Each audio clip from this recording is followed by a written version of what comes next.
Hello guys, dito ako ngayon sa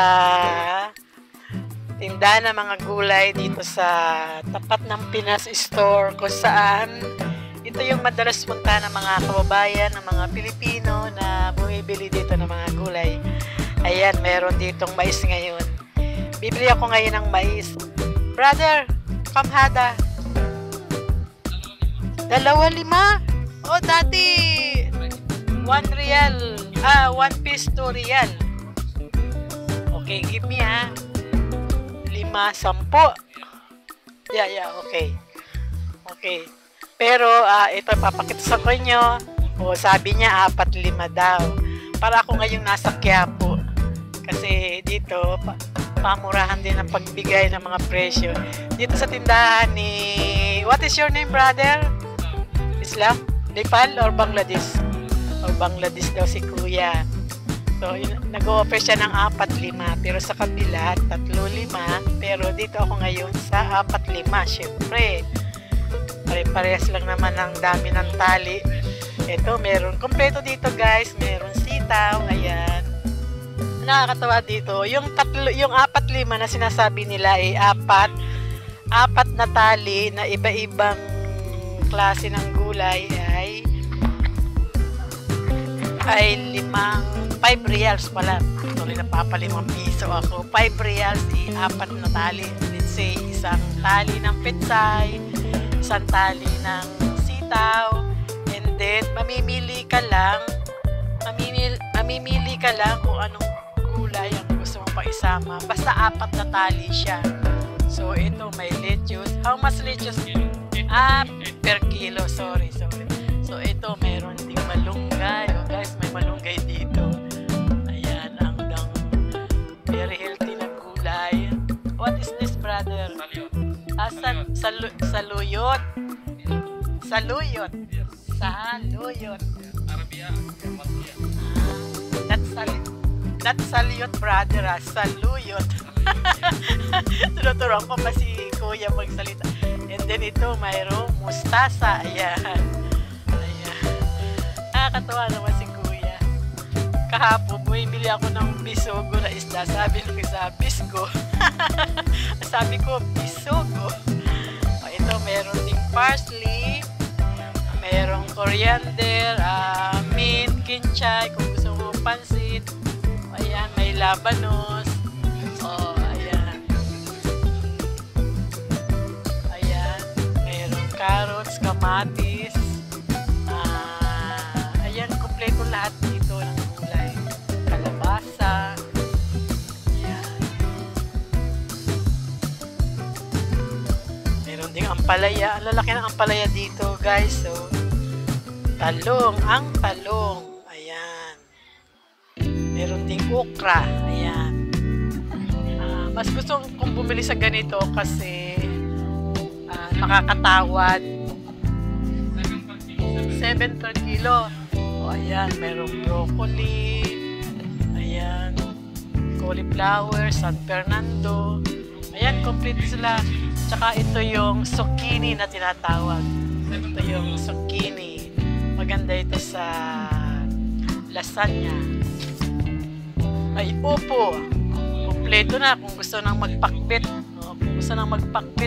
Kompleto. Hi, Kuya. Kabayan? Bili ka na, Kuya. 4-5 tali daw. Sabi ni Kuya. 4 for 5 reals. Napapalimang piso tuloy ako, Kuya, sa atin. Para akong nasa Quiapo. Ayan, may prutas din sila. Ati, saging. Kompleto sila. Ito yung madalas kong binibilang kasi nakakatawad dito. Dito, ang luya, ang bawang. Kuya, how much? Bawang. 5 reals? Isipin nyo, 5 reals lang ito. Halos 1 kilo na ito. Ito, patatas, sibuyas, ayan, kalabasa. Ang mahal lang dito, guys, itong papaya. Ito ang presyo ng papaya dito. Kaya minsan, kapag nagtitinulak kami, minsan, bibili lang ako ng pinakamaliit kasi ang mahal ng presyo. Yung ganito kalaki, inabot minsan ng 7 reals. Ito lang maliit na ito. Pero wala, hindi naman masarap ang papaya. Ang tinola kapag walang papaya or sayote. Yung sayote ang mahirap hanapin dito. Kaya halos papaya ang nandito. Ayan o, 4 na tali, 5 reals. Ayan. Para lang nasa Quiapo o Divisoria. Ayan. 4, 5. Kuya, bibili ako ng mais ha.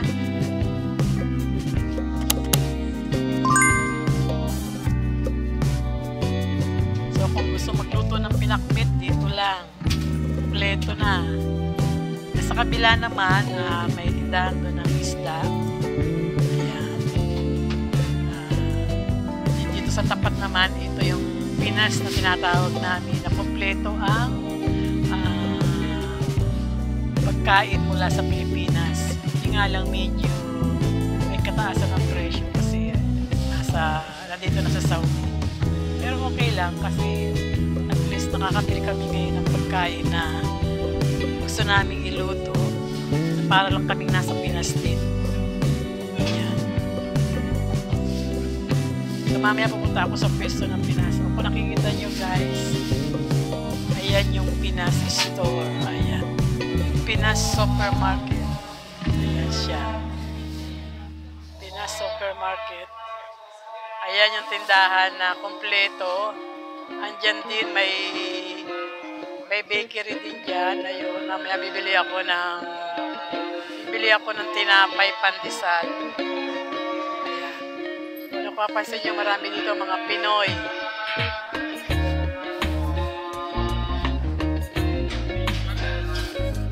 Ayan. Bibili ako ngayon ng mais. Nakita ko si Master Corex. Ayun. Dati binibigay niya yung mais ng ayan, meron ding tanlad. Ayan, lemongrass. Ayan. Kuya, magkano? How much? 4 na tali daw, 5 reals din. Ayan.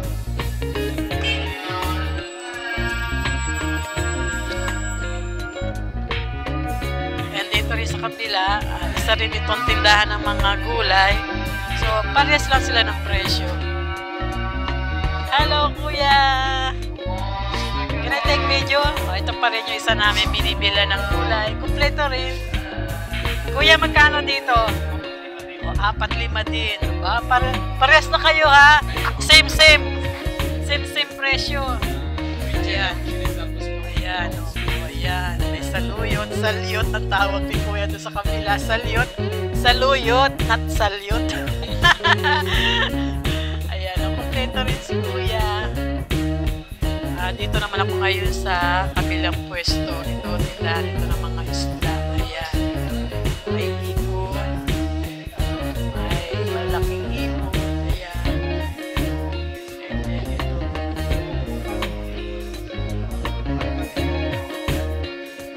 Kaya lang, hindi talaga ito yung pinakapalingki ng isda. Meron talagang lugar ng isda na binibilang kami doon sa kabila. Dito, medyo hindi siya karamihan. So, kailang ayun. Alimasag. Brother, how much alimasag? Kamhada? 12?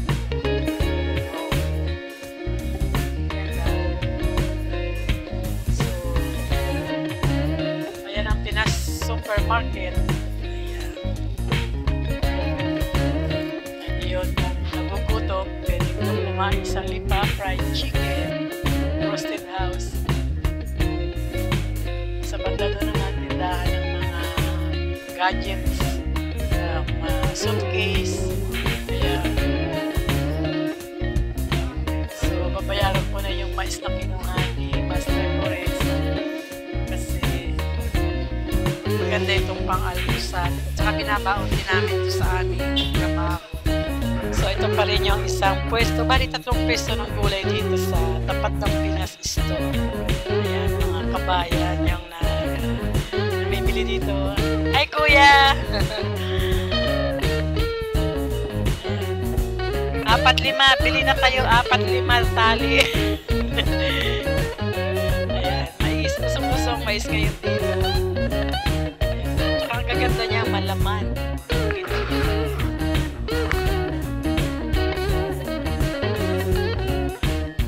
Para siyang siksik sa laman.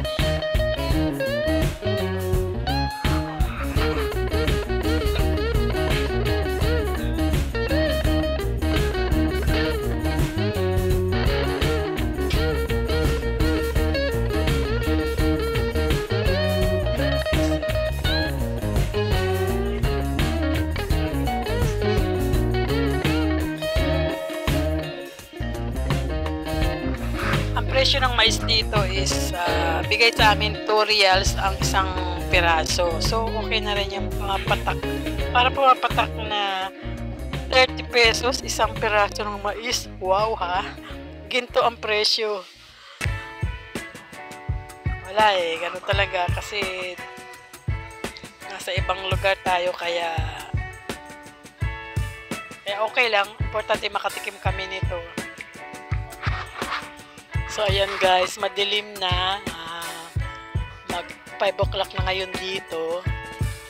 So, ayan, kinukulang ko lang itong lugar ng tambayan ng mga Pinoy at pamilihan namin dito.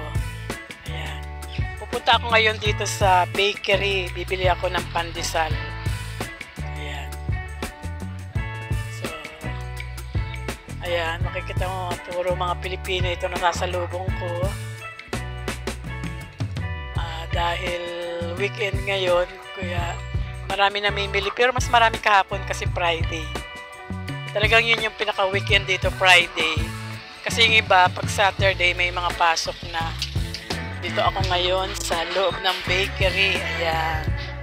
Bibili ako ngayon ng pandesal. Yung maliit na pack dito ng pandesal is 3 reals. Ayan si Kuya. Tagal na siya dito. Hi, Kuya! Ayan, yung pinakamalaking balot naman is 6 reals. Kuya, bago ito? Bibili ako ng isang balot ng pandesal para sa almusal din namin. So, mahilig kasi ako sa umaga magkape, pero ito sinasawsaw ko lang sa kape. Ayaw ko nang may palaman. Ayaw ko nang pinapalaman ng pandesal. Basta sinasawsaw ko lang siya sa kape. Ewan ko ba kung bakit hilig ko yun. So, nililibot ko muna kayo dito sa bakery. Ayan. Iba-ibang klase ng Filipino pandesal dito. May cheese cinnamon, may munggo, pulburon, ayan, butchi. Meron pa ditong mga ayan, egg pie. Ayan. Ayan, mga Pinoy ang nag-ano dito ng pandesal.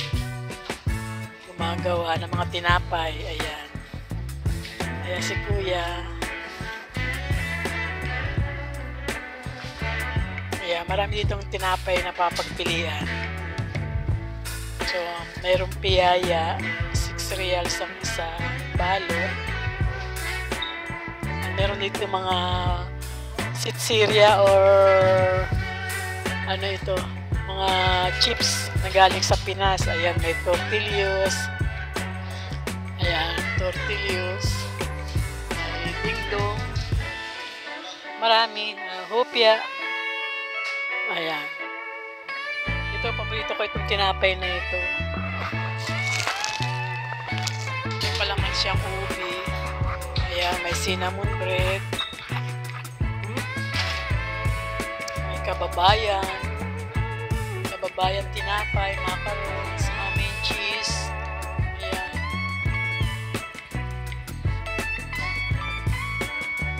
Dito naman sa kabilang side, meron ditong mani. Ayan, bibili ako nitong mani. Ayan, bibili ako nito para maganda itong kinakain sa umaga o bago matulog. Habang nanonood ang TV or bibili ako nito chicharon, mga spicy peanuts. Ayan, ang pagkain na sitsirya. Ayan, para lang din nasa Pinas. Ayan. pilipit pastillas, may ugoy-ugoy, oraro, ayan, mayroong toasted bread, ayan, may utap, ayan guys. Ayan, pupunta ako ngayon dito sa Pinas Store. Marami rin nagtitinda dito ng mga kakanin, mga kababayan. Ayan, mga kababayan natin. So, ito ang Pinas Store na tinatawag nila. Okay. Ito ang Pinas Store. Dito kami madalas bumili. Ayan, mga kababayan natin. Ayan, dito maraming sale. Makikita niyo sale ang mga chocolates. Ayan. Mga KitKat. Pero hate ko muna ang pagkain nito. Tsaka matagal pa naman akong uuwi. Kaya hindi mo na ako bibili nito. Dahil marami din dito mga nuts. Kaya lang hindi ko type yung mga presyo nila guys. Mataas ang presyo ngayon. So pag sale yung mga ito bumibili ako. Kasi maganda itong nuts sa katulad na aming may edad na. Ayan. Nakatakot ang mga presyo. Dati 40, 30 per kilo lang ito. Pero ngayon, mataas ang presyo na. Ayan, mga candies, mga per kilo na chocolate candies. Ayan, magandang pasalubong ito. Ayan, dito pang ibang mga chocolates na for sale.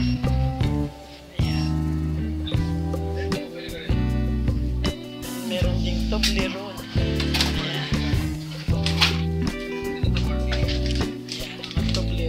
Siguro pag-uwi ko, bibili ako nito.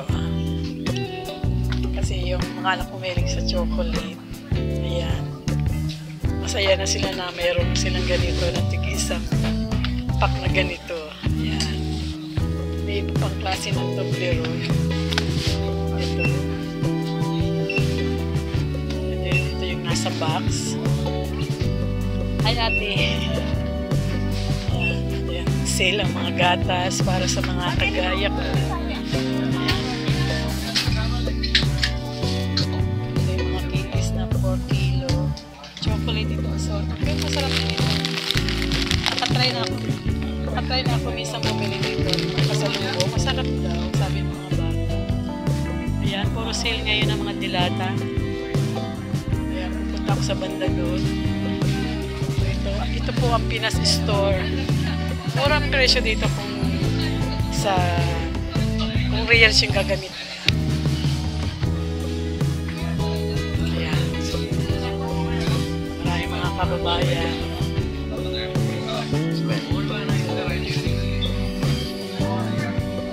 Ayan. Marami namimili ngayon. Kompleto dito. Dito yung mga meat section. Mura lang. Meron din dito mga pansit. Ayan, gaya niyan. Nagluluto ako nito minsan ng pansit na may sabaw. Kompleto dito. Meron din mga isda, karni, daing din.